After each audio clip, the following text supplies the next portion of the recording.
Yesterday, Apple and Qualcomm settling their long-brewing dispute over royalties and patents. The deal includes an undisclosed payment from Apple to Qualcomm, as well as a multi-year supply agreement suggesting that Apple will buy Qualcomm chips for future iPhones. Shares of Qualcomm, of course, surged on that news. Jim mentioning a moment ago about the money you could have made had you followed that report closely, rallying 20% yesterday, another 12% today. Street responding positively to that news. JP Morgan, Evercore, Stifel all upgrade. Qualcomm on the news. It has implications, guys, for Intel and all sorts of other things. David?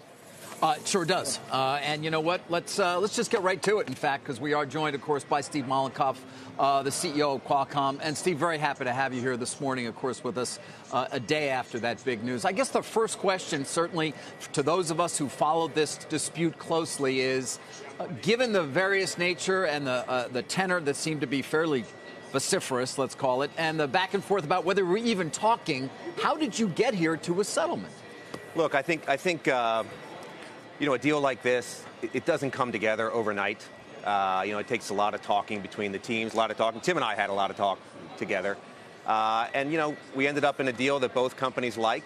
And really, if you look at the focus of that energy now, it's very much on let's get these products out. You know, it really clears the way for, I think, a much more natural relationship between the two companies, one that we certainly enjoy working on products together, and that's what we're doing now. Yeah. Now, to the extent that obviously you come in with a certain ask, and they come with theirs, and we kind of all know where they were, and it seemed to be far apart. What was your leverage in these settlement talks? Was it the coming of 5G and perhaps Apple's inability to have a phone on the market with the right chipset that gave you the leverage to get the settlement?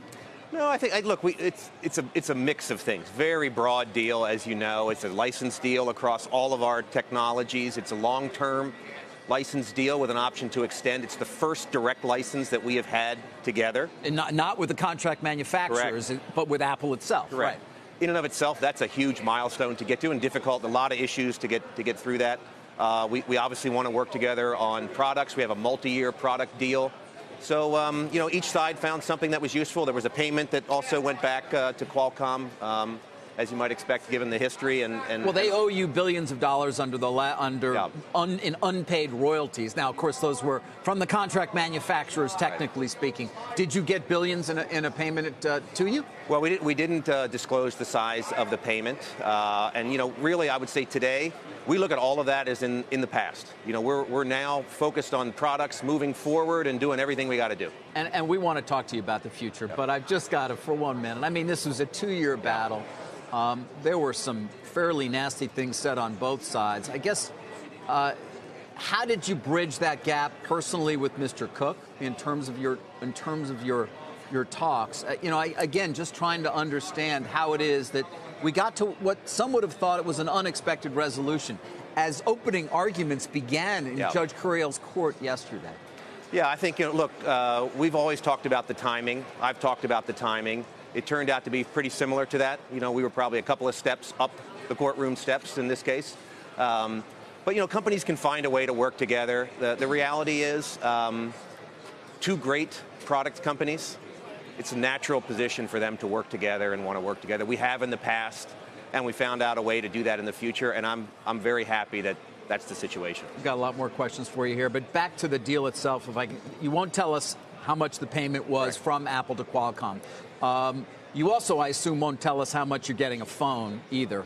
I mean, yesterday in court, Evan Chesler, your lawyer, seemed to indicate you were getting $13 a phone. He said that in open court. I think I've seen the transcript.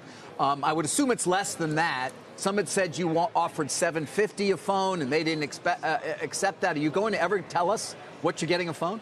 We won't. No, we won't. You won't? No, we won't. And it won't be on your conference call as well, or anything like that when you report your numbers. We're not going to know either. Correct. Why not? Well, a deal like this, there's a lot of value back and forth, and it's just best to keep it confidential. We did try to give some indication as to what it means, at least to our business, and so we gave you know, something on the website. We did an 8K, which basically said there's about $2 of additional earnings as a result of this deal broadly when the products begin to ship, which is very significant, obviously, for us. But remember, they're a big customer.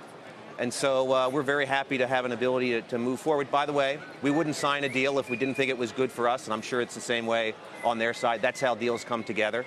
And, we're just happy about it.